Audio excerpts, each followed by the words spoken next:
So we are now focusing on the company. Now the company there. Okay, yeah. So exchange rate here, because we are talking about something you are not sure. The exchange rate you are not sure will go up or go down. Okay, yeah, that gives rise to something of a loss to the company. So in what way the company exposed to? First thing is it will apply to multinational company. Multinational company. Okay, yeah, that's the first one.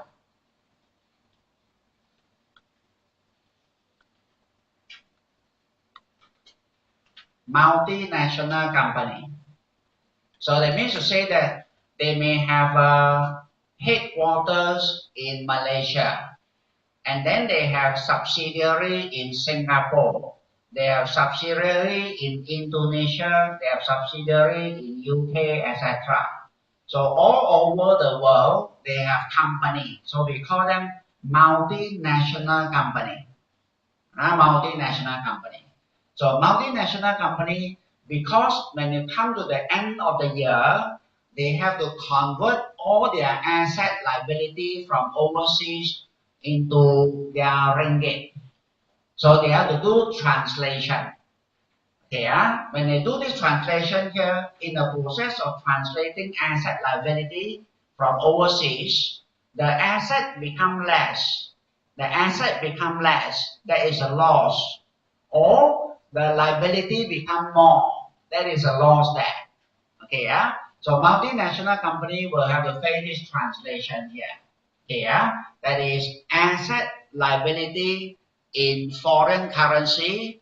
They have to convert it back. So in that conversion, they have the translation loss. Translation loss. There is a risk of loss here. Of course, there's also a possibility of gain. It can be translation loss, it can be translation gain, but we are focusing on the negative, remember. So we say that is possibility. Possibility. There's a chance here. So when you convert foreign currency asset and liability, so if the rate is not in your favor, if the rate is not in your favor, sometimes we call them adverse movement. Adverse movement. It's just like you pay the pound. So the rate not in your favor, if you pay the pound go up in value. Then you have a loss, not in your favor. Or adverse movement. Adverse movement there. Here. So asset in ringgit become less. Asset become less. That is a translation loss. All liability become more. You have more liability. That is, you owe people more money. Then it is a loss there. Okay, yeah? And this risk here, it is only on bookkeeping. On bookkeeping. On book only. So we also call them accounting. Accounting. So this risk is also known as accounting risk. That is on book only. On your bookkeeping only. Here. So it will not affect the company's cash flow. No changes in the company's cash flow. Here. So does not give real cash flow gain or loss for the company. No real gain or loss on the company's cash flow there. Now, in finance, we say that it is not the accounting figure. In finance, we say that if the company has more cash, the company has got more value. So it is a cash that is important. It is a cash that determines the value of the company. It is not your accounting profit. Nothing to do with accounting profit. Okay, we're talking about cash flow. So finance, we say that this is not important because it's only affecting your book only. But if you insist that you want to do hedging, there's only one method, that you match the currency. So if you want to hedge this loss here, okay, there's only one method, that is company internally can do. We call it internal method. Within the company can do. Okay, that is matching. Matching.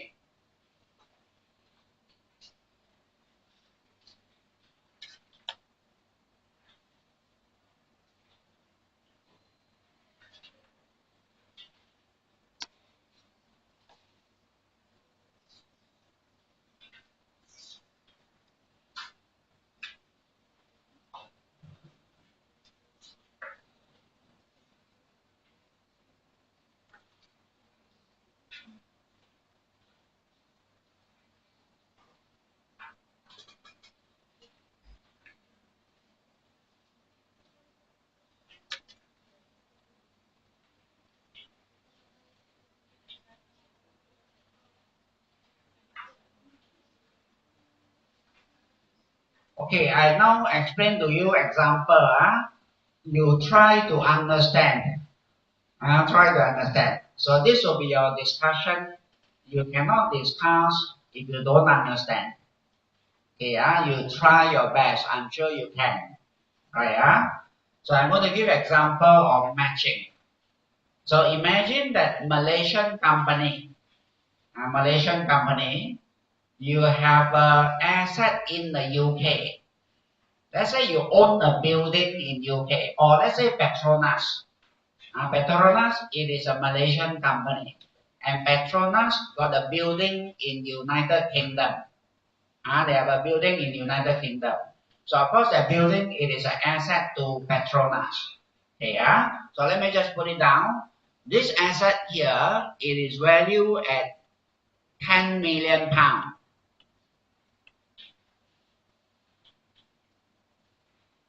So it's a building in the UK. It is valued at 10 million pounds. Here, and let's say that the value don't change. At the beginning of the year, it's 10 million pounds. At the end of the year, it is 10 million pounds. No change in the pound value. And when it comes to the end of the year, Petronas, they have to consolidate their account. So they have to translate back this 10 million pounds when it comes to the end of the year into ringgit. Okay, so let's say that come to the end of the year, the pound gone down in value against the ringgit. That means the pound depreciates. The pound depreciates. Okay, so I put it down here. Come to the end of the year, the pound gone down in value. Less value. The pound has got less value against the ringgit. So what happened is this 10 million pound here, when you convert to ringgit at the end of the year, the asset in ringgit become less. The asset in ringgit become less, gone down, because it's worth less. So you have a translation loss. Got it?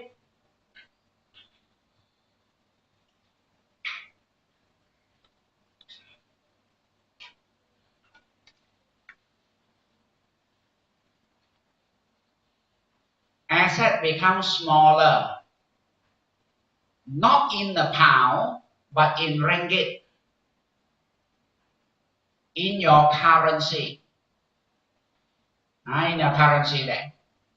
If the pound gone down in value. So you have a translation loss there. Is it okay or not? Clear? Okay. Now, the pound come to the end of the year, it can go down in value. It can also go up in value, right? It can go down. It can also go up, right? Okay. I put it down here. So pound come to the end of the year, may also go up in value. So when you translate the 10 million pound in terms of ringgit, it is now more. So they don't have a translation loss, it's a translation gain. The asset become less or asset may become more in ringgit. So if the pound go up in value, then it is a translation gain. You may have lost, you may have gained now. Is it okay or not? But remember, our concern is the loss there. Our concern is a loss there. It is this one here. It is a loss there. So if you want to hedge, very simple. If your asset is in pound, you have a liability also in pound. This one is in pound. Your liability also in pound. This one you call matching. You match it.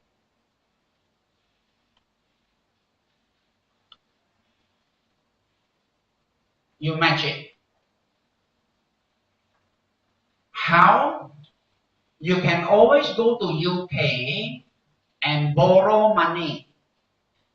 You can go to UK and borrow money. So they can borrow a pound loan. The loan in UK pound. So then they create a liability in the pound there. So then it matches. Then matches. So of course then the amount now here. So let's say that it's not exactly 10 million. Let's say that it is 8 million. You borrow this amount here, 8 million. But anyway, the currency is matched there. Let's see what happened. Now let's see what happened. So then come to the end of the year, the pound may go down in value, the pound may go up in value here. Now, if the pound goes down in value, your asset become less, right? Your liability also become less, right? See, if your liability become less, you owe people less money, right? That is a gain. Your asset less, but your liability also less. Your liability become less here. This is a gain.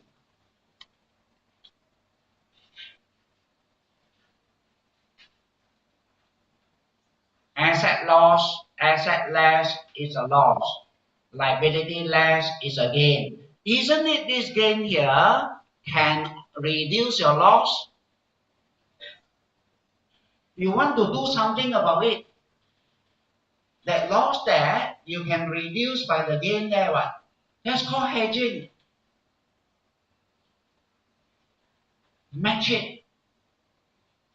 And if the pound go up here, your asset is more, your liability is more. Your liability is more is a loss. So this gain here is reducing this loss. Hedging. Hello. One method only. Matching.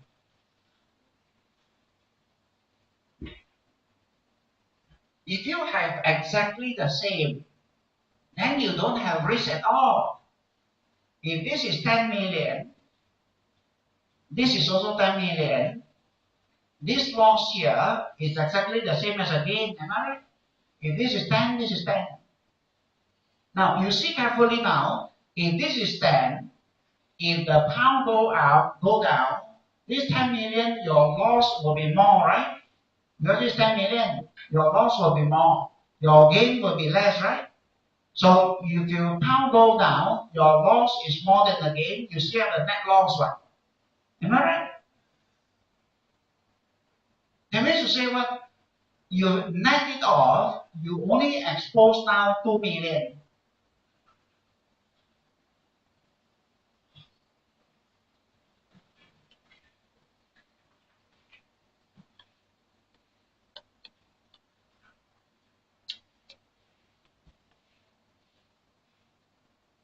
If you don't do anything, you expose 10 million.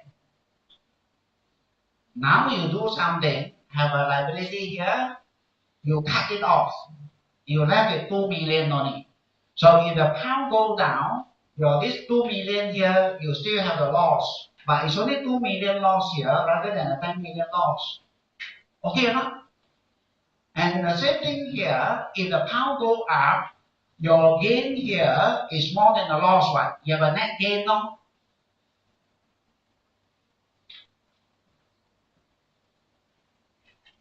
This is a net loss. Because this loss is more than the gain. This is a net gain. Because you expose 10 million here, you will end up with a net gain there. Hello. Got it or not? One method only. Match it. You can match it totally, then no risk long. If you can match it totally, then no risk. If this is 10, this is 10, then no gain, no loss, no gain, no loss. If it's totally. Otherwise, you can cut it down. Clear? Okay, that's the first method. And the company internally, the company manager can decide whether to match or don't have match. Internal methods, company manager can decide.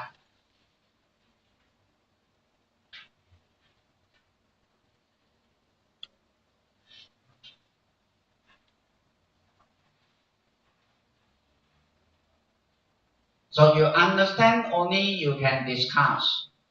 The most important is understand first, then only you can write it. Yeah, so that's the first one.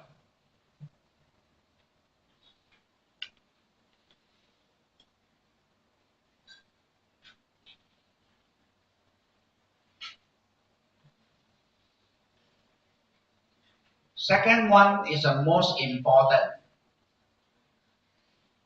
Almost all your questions come from the second one. That is a transaction. Almost all your questions from exchange rate come from this one.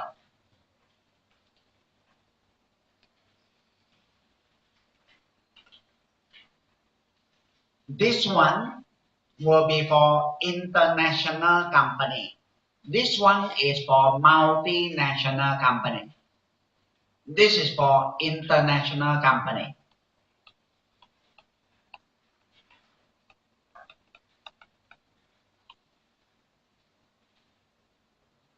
International company. Okay, yeah?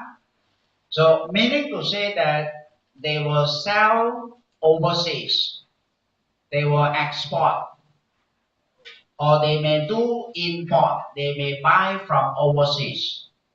Okay, yeah?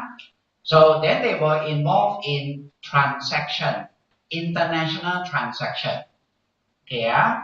So this is for international company where they will have international transaction. So they will import, they will export. Okay, yeah? So import, they have to make payment. Export, they will receive. Yeah.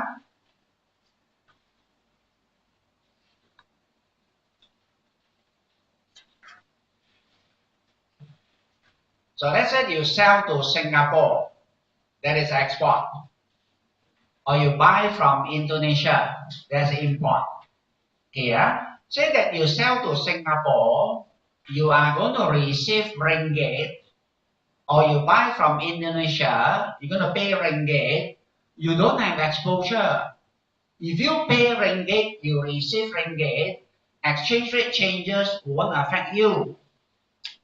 If your asset and your liability is in ringgit, exchange rate changes won't affect you. It's only if it's foreign currency. So if you have to pay foreign currency, if you receive foreign currency, exchange rate changes only will affect then your ringgit payment, your ringgit receipt. Remember this, it must be foreign currency. Then only you are exposed to the risk there. Okay, yeah? So it is in foreign currency. Transaction. Transaction.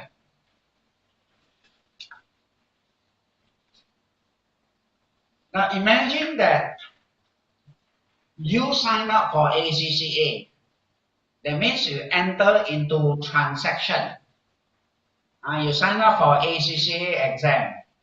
Okay, yeah? So you have to pay ACCA the pound. Now imagine that if you pay today, you don't have risk. Because if you pay today, you know what is exchange rate today. You don't have risk. You only have risk if you're going to pay next month. You're going to pay next month, there will be uncertainty. What? Next month come, maybe the pound go up in value what? Then you have to come out with more ringgit to pay what? Is it okay no? Uncertainty only because in the future, not now. Now it is certain. Now you are sitting in the class, right? Next month you may not sit in the class. Maybe you got sick or you got something that you absent, right?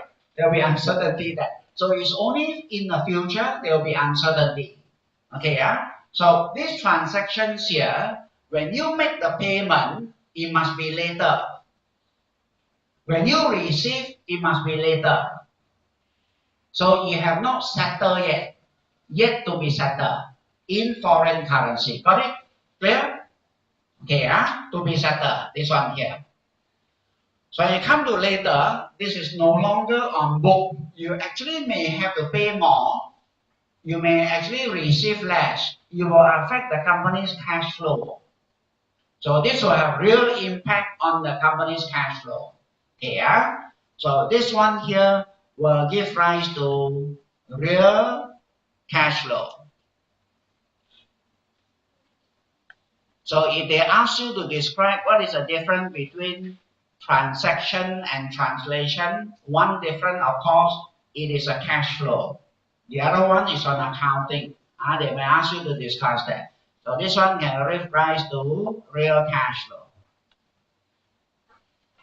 So you actually may have more, you may have less there. Okay, finance say that this is important. We must hedge this one if it's significant. If it's significant, we must hedge this one here. Then again, the company manager can decide internally. Three methods.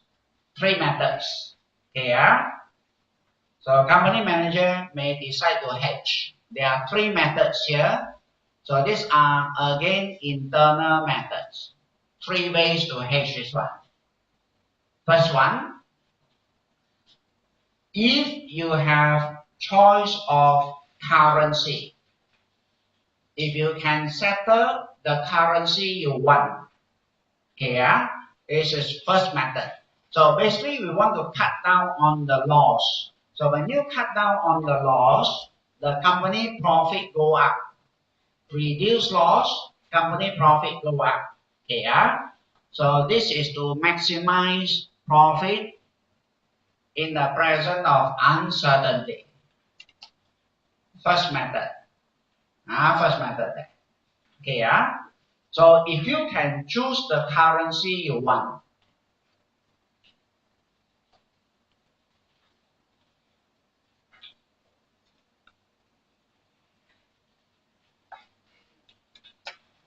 to cut down on your loss, you can choose the currency you want to cut down on the loss there. Example, let's say that you import from Singapore. So you're supposed to make payment. There. So if you have a choice of pay ringgit, then you're okay. If you can pay ringgit, then you're okay. Or let's say example, you import from the US. Here, then the supplier say that I give you a choice. Here. You can pay US dollar or you can pay the pound. Then you look at it, you say that, okay, 6 months later when I make the payment, then I think that the fluctuation between the ringgit and the US dollar will be less compared to the pound and the ringgit. I prefer to pay the US dollar. That way I cut down on my uncertainty. So this is your choice that you may have there. Okay, if you can choose what to pay or what to receive there. Okay, or example, let's say you say Microsoft Office. You say that I'm going to buy from you, but I want to only pay you US dollar because Microsoft Office is US company. So they are big enough, they say I only pay you US dollar. If you don't want, I want to buy from you. So you don't have a choice. So Microsoft Office can cut down on the exposure by paying their currency, US dollar there, if they have the choice there. Okay or not? Clear? So this is the first method. Second one is same as a translation, matching.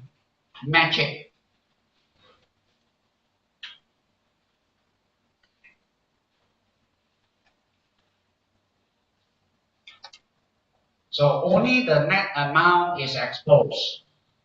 Only the net amount is exposed. Here, how? If you are going to pay ACCA £74, if you're going to pay ACCA £74 next month, so your friend owe you money. Your friend owe you money in ringgit. You say, I don't care. Come to next month, you better pay me pound also. So then you can match it and then you net it off. Let's say your friend owe you £70. In ringgit is other amount lah. So I say, I want you to pay me £70. So I want to pay ACCA 74. So you only expose net amount of £4. Okay, you match it. So payment, same currency, receive, same currency. So then you match it on the transaction there. So after you match it, then you have the net exposure. Then you do a netting there. Okay, so only the net amount here is exposed. So any changes in the rate there, it will only affect you on the net amount, just like this one here on the net amount.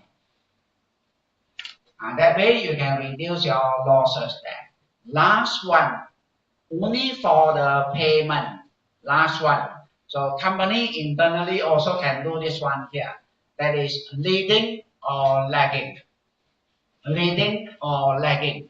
Okay, so this is only for the payment, and we are talking about your payment due date. Your payment due date. So let's say that your due date for your exam fee is 1 month from now. 1 month from now, you must pay the £74. 1 month from now, that will be your payment due date. Then you think about it, if you pay next month, you will end up pay more ringgit. You end up pay more ringgit on the due date there. Then you say that I better pay before that. I better pay before that. That is called leading. Then you pay less. So pay before that, that's called leading. Pay before 1 month. So you don't have to pay more. Okay, if you pay on the due date, you pay more. And then another one, you say that I better pay after the due date. I don't want to pay in 1 month. I want to pay in 2 months. That is called lagging. So again, if you pay 2 months from now, you're going to pay less because of the exchange rate. Okay, only on due date you pay more. So you will pay after the due date, we call it lagging. Then you say, ACCA don't allow it. Yeah, ACCA don't allow. They will charge you £2 more, right? They maybe charge you £2 more for your penalty, right? Okay, never mind. After you pay £74, because after that the pound gonna depreciate so much, you may end up paying less ringgit also. Possible. Anyway, the idea is if you pay on the due date, you pay more. If you pay before, you pay less. If you pay after, you pay less. You want to reduce your loss only. Hedging one. Clear enough? Lagging or leading there. Okay, so these are the 3 ways to cut down on your losses there. Now, after you cut down on the losses, you may still expose one. You may still expose, you cannot do anything already. Then you have to go outside. Then you go outside. We call it external methods.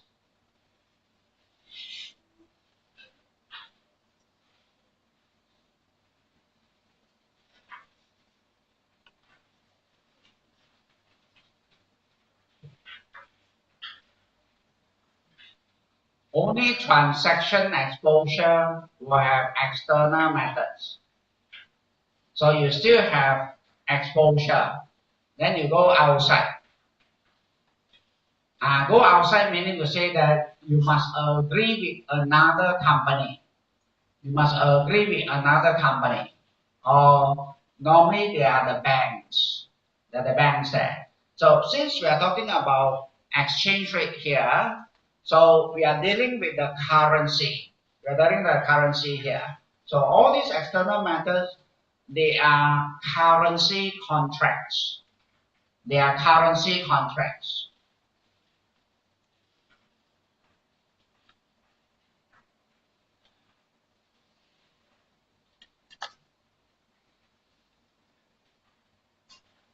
A contract, just remember, they are just a piece of paper.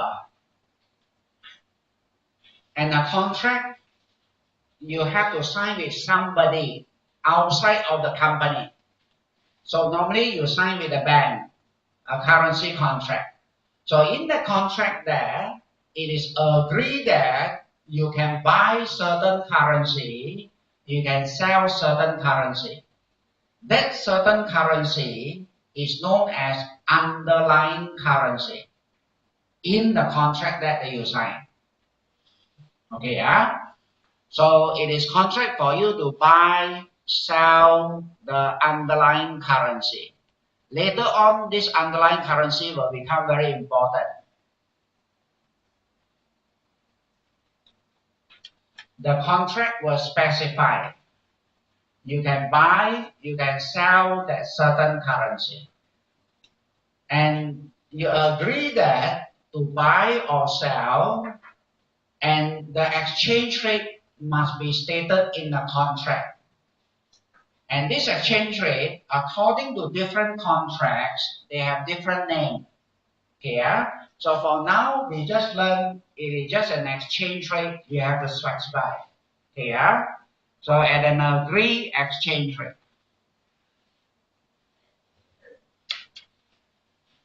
Just a piece of paper. You agree to buy, you agree to sell. The currency there, at the rate there. Here. And when you're talking about contracts, let's say you go outside and rent a room. You rent a room here outside AUPDM. So the landlord say that we have to sign a rental contract. So the landlord say that you have to sign for 1 year, you have to sign for 2 years, or you have to sign for 6 months, etc. So a contract will always have expiry date. The contract will expire. Just like you sign a contract with KUPTM to study here, you will expire. So what happens when you sign this contract here? This contract expire. When the contract expire, there will be exchange of currency. If you stated that you want to buy in 6 months, in 6 months this contract expire, then you have to buy the currency. Clear enough? There will be expiry date. There will be expiry date there. Okay, yeah? So you have a contract expiry, then you have to settle. There will be settlement. Your settlement basically is then you exchange a currency. You exchange a currency. Now, if you exchange a currency now, you don't need a contract. It is only if you want to exchange later, you need to have a contract. When do you exchange? When the contract expires. Remember this, These are the basic things you have to know, right, So your settlement basically is it will be exchange of currency. Get the idea right first. It's a contract. The contract will expire. When it expires, then you exchange a currency. Clear? Right, So this currency contract here, you have to sign with somebody outside of the company. So we also call this one here hedge instrument. Hedge instrument.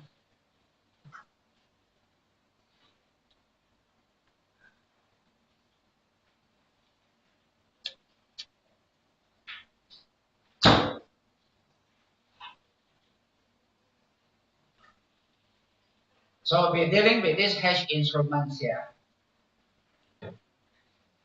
The detail we slowly go in. This is just a big picture for you on the contracts there. Then we ask this question, where can I sign this contract with? Who can I sign this contract with? Naturally, it is from the bank.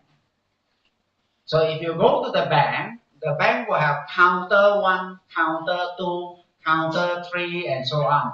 Then in that counter there, you sign the contract with the bank manager. And you sign the contract face to face. You get this contract here face to face. So we say this contract you get from the bank, they are over the counter. They are over the counter. Here, OTC.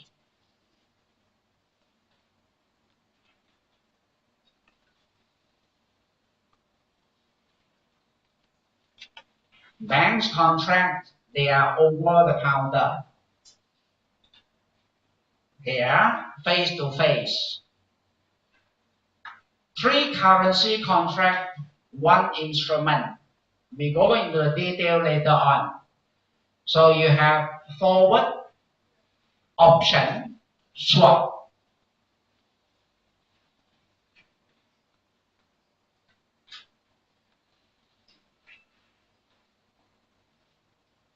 These 3, they are currency contract. And then you have 1 instrument that is not a currency contract, that is you borrow, you deposit to create a hedge. So we call that money market hedge. 3 currency contract, 1 money market hedge.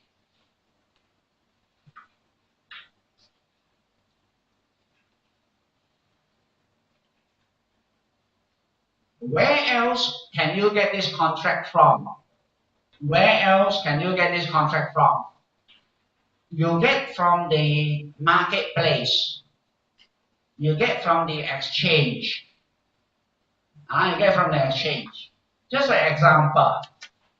If you want to buy Maybank share, do you go to Maybank? No, right? If you want to buy Maybank share, if you want to buy Petronas share, you don't go to Petronas, you go to Maybank. Where do you go? You go to an exchange. The exchange is called Kuala Lumpur Stock Exchange. You get from the exchange. Right? Okay. Let's say you want to buy private company share. Let's say that Mara is a private company. So if you want to have Mara share, so let's say that it is not listed in the Kuala Lumpur Stock Exchange, how do you buy Mara share? You talk to the owner. You talk to the owner. There's a private. Private meaning to say that you have to talk to the owner face to face. Am I right or not? Okay, so one is a public, one is a private share. A private one is like you talk to the bank. You face to face. Okay, a public one, you have to go through the exchange there. You have to go to the exchange there. So that exchange will also have this currency contract. That exchange in the UK, they are known as live.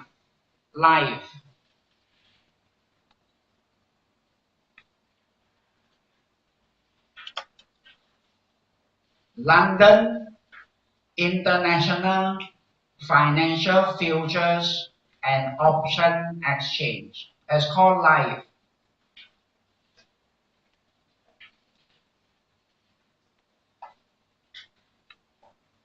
They have these 2 contracts here.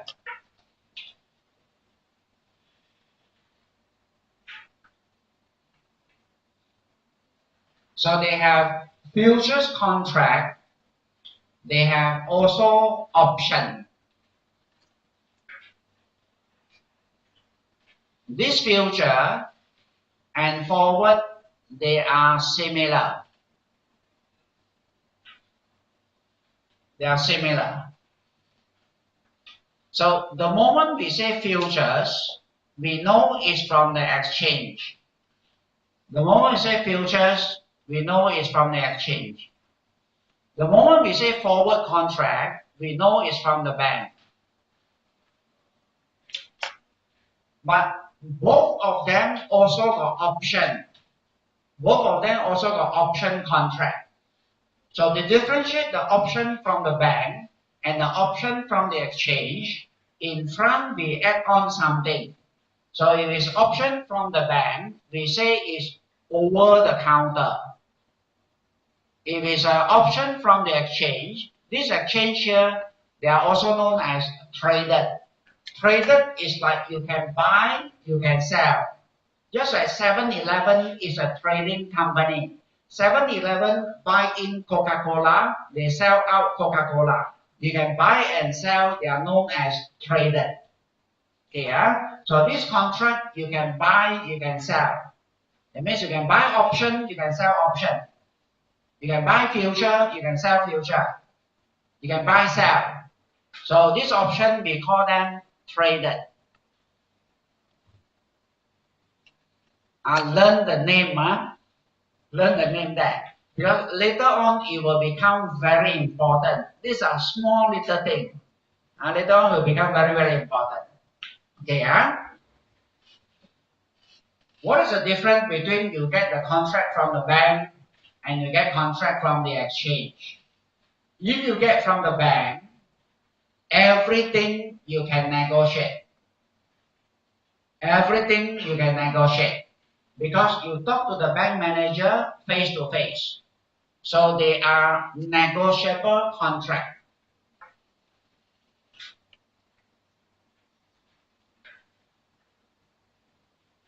Everything also you can negotiate.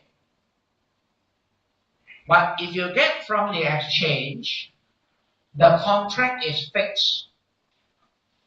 Cannot negotiate. The contract is fixed by the exchange. They are standard contracts. They are fixed already.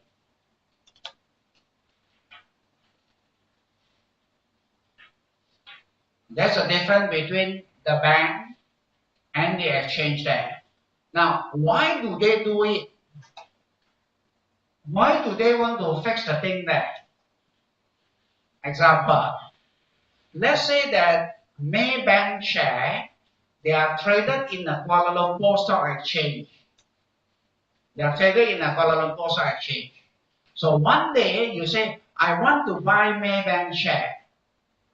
So then you say that I want to buy 587 shares.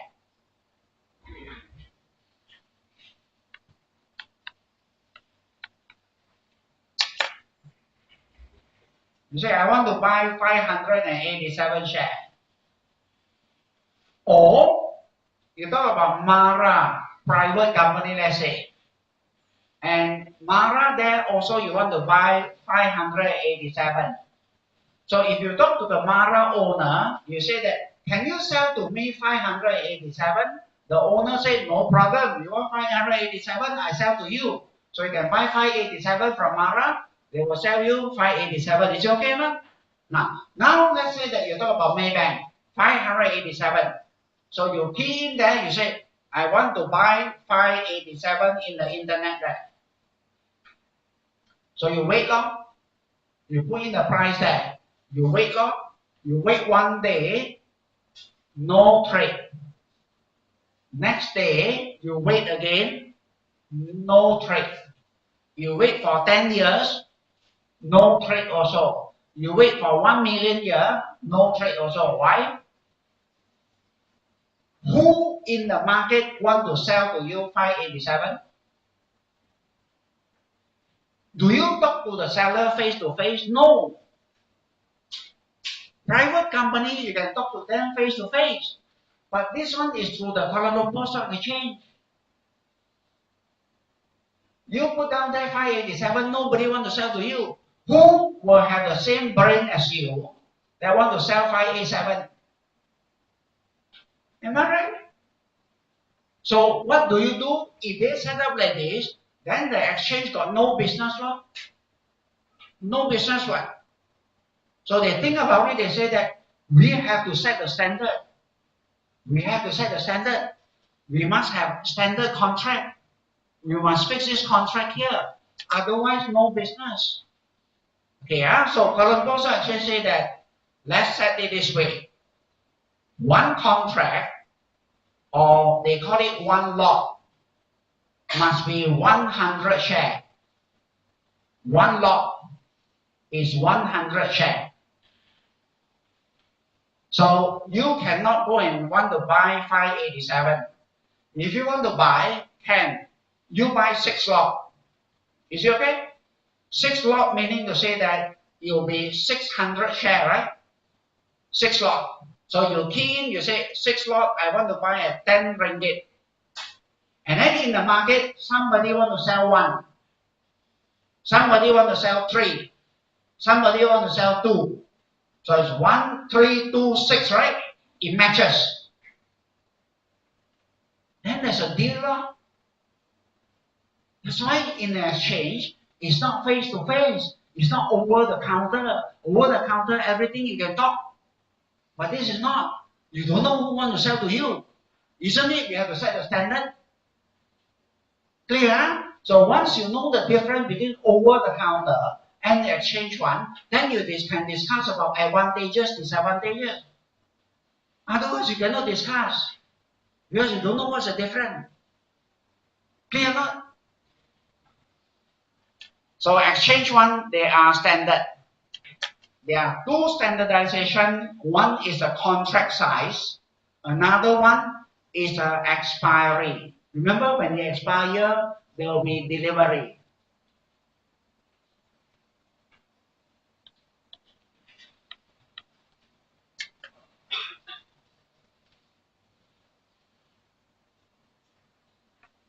Transaction exposure. You have 3 internal methods. And then you have external methods. External methods, they are basically currency contracts. Here. So this is the most important one. Last one.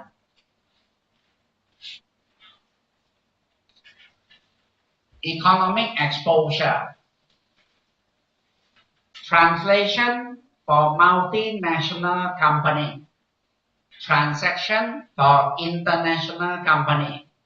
Economic for all the company. All company.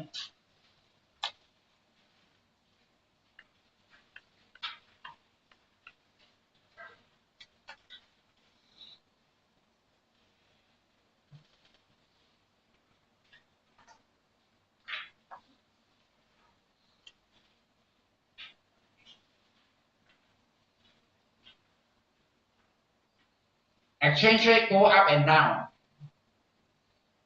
All company will be affected.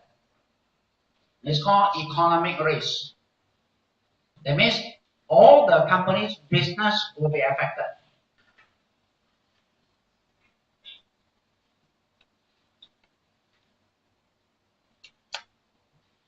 All international company, multinational company, domestic company, all the company. And we say that economic risk here, they are general. That means it applies to all. Not only that, you cannot avoid them.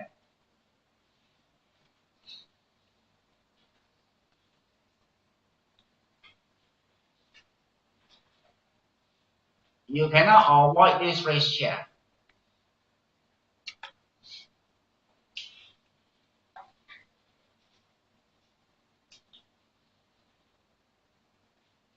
Translation, you can avoid. By not having asset overseas, liability overseas, you can avoid. Transaction, you can avoid. Don't have import, don't have export, you can avoid. But economic here, you cannot avoid. Economic risk, you cannot avoid. The other 2, you can avoid.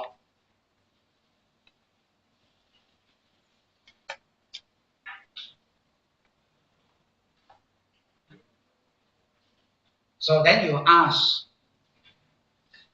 are you sure all company affected? I see outside KUPTM, there are a lot of stores there. Are you saying that they also have foreign exchange risk? I say yes. Hey, those stores, you know, those stores outside also got risk. I say yes. Hey, those stores, they are all local owner. They employ local labor. They use local material. Nasi lemak, all that, all local. Exchange rate risk change also will affect their business. I say yes. All businesses. How come? Of course, yeah. Why not? If ringgit go up in value, ringgit become more and more expensive, there are less people come to Malaysia, less tourists come to Malaysia. Somehow these tourists will come around here. Also, they will eat here, right? So these people become less, then their business become less. They will also be affected. Maybe not so much, that's all. But all businesses will be affected. Hello? All businesses. Not restrict to international, not restrict to multinational, etc. Clear, no? Okay, yeah. So these are the three risks. The most important one is transaction.